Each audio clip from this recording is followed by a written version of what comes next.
B final, men's 200-meter individual medley.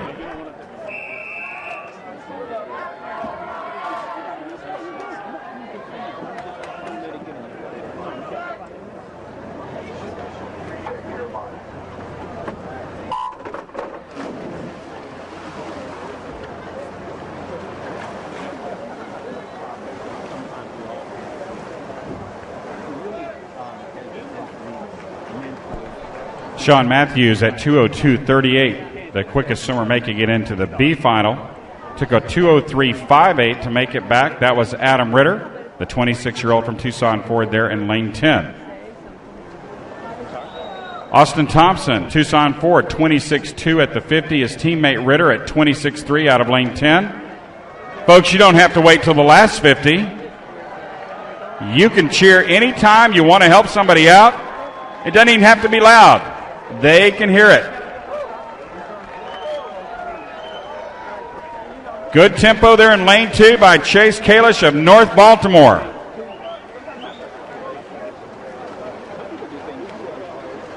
It is Kalish now with the lead at 57.3. The youngster, 17 years of age, will lead him out. Second at that turn was Austin Thompson.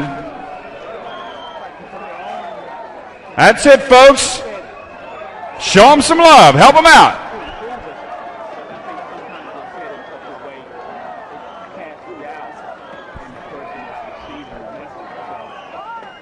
Moving up now, next to Kalish is William Krieger in lane 3.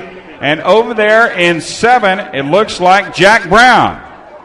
It's Jack Brown with the lead, a 33.4 on that split, 131.9 overall. Get your hands up and get these guys home.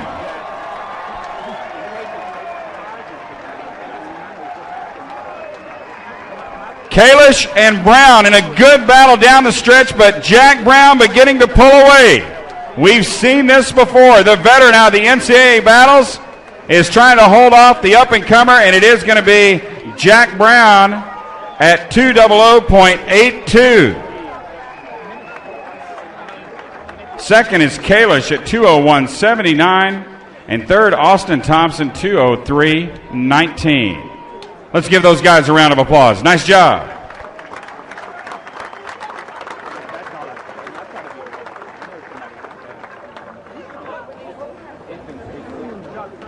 We need a coach or representative from Class Aquatics. Please see the admin referee. Class Aquatics to the admin referee.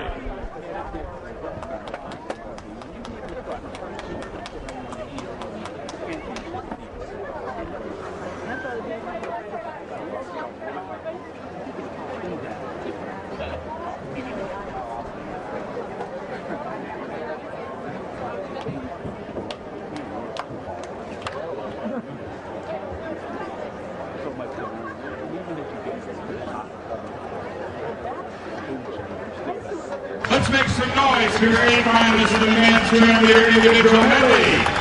Let's hear it.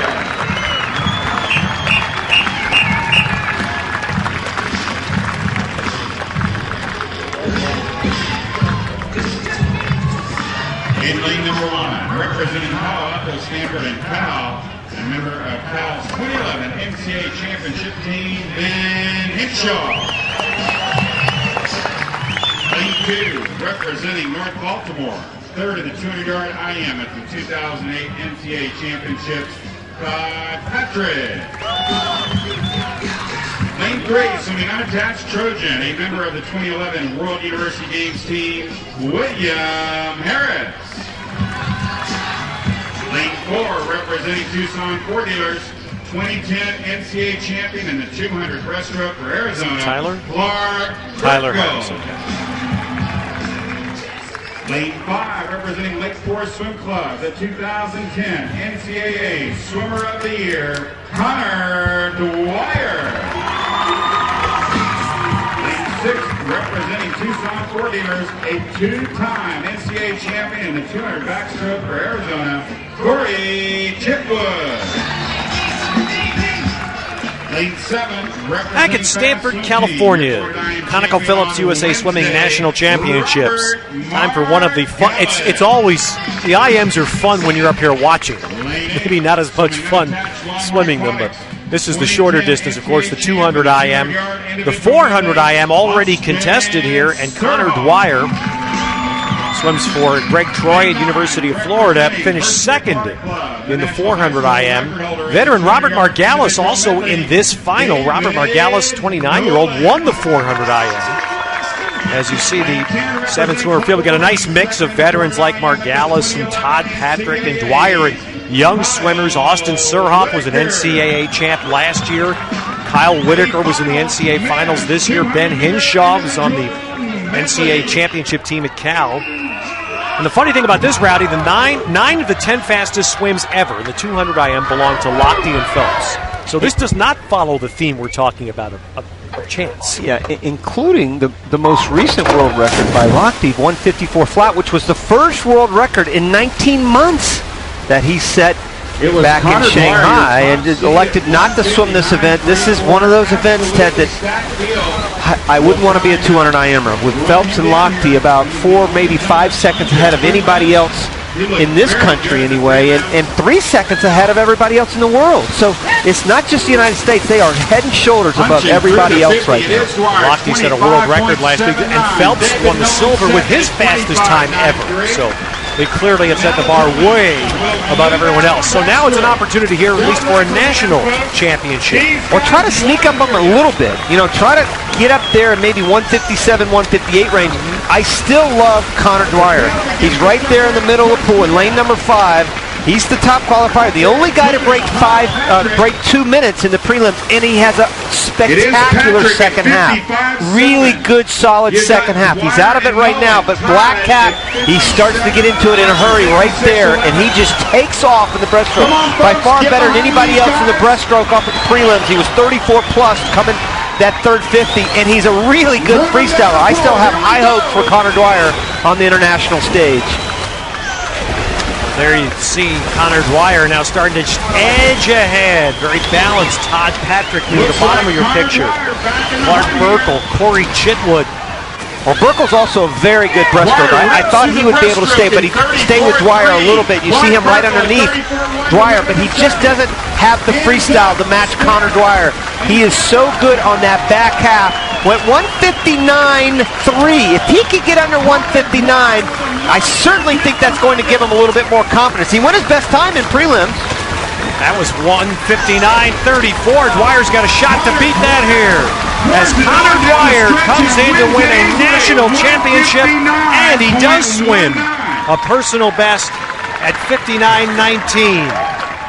Former ACC champ at this, and Clark Burkle takes third. Well, you know, this is what you talked about at the beginning. This is a fairly veteran field. You have 4 of these guys that are going to be representing the U.S. at the World University Games, and Connor Dwyer's not even one of them. He was at the World Championship. So this is a really good field that he did this against. But Connor Dwyer just knows so much more about swimming than he did a couple years ago. Greg Troy's coach, we talked about what Greg Troy did to Elizabeth Beisel's breaststroke, and now this is the same thing he's doing with Connor Dwyer's breaststroke. He's done the same thing, Ted. He's improved it dramatically, and he's actually their best breaststroker on their collegiate team. Here's the 150 mark right there. You see Burkle with a white cap right to his left, but he has a great breaststroke. In fact, you said former national champ, but he just doesn't have the freestyle. And I didn't think Connor Dwyer had quite enough to get home like he should have to get under 159, but that's going to come. Once again, I still think this guy's going to be really good next summer. Now Dwyer comes home to win his first national title, and he does swim a best time, so slowly chipping away and getting it to, as you said, about 5 seconds from the incredible level set by the 2 best, Lochte and Phelps. But Connor Dwyer, now a national champion, he's with Alex. So Connor, walk us through this race.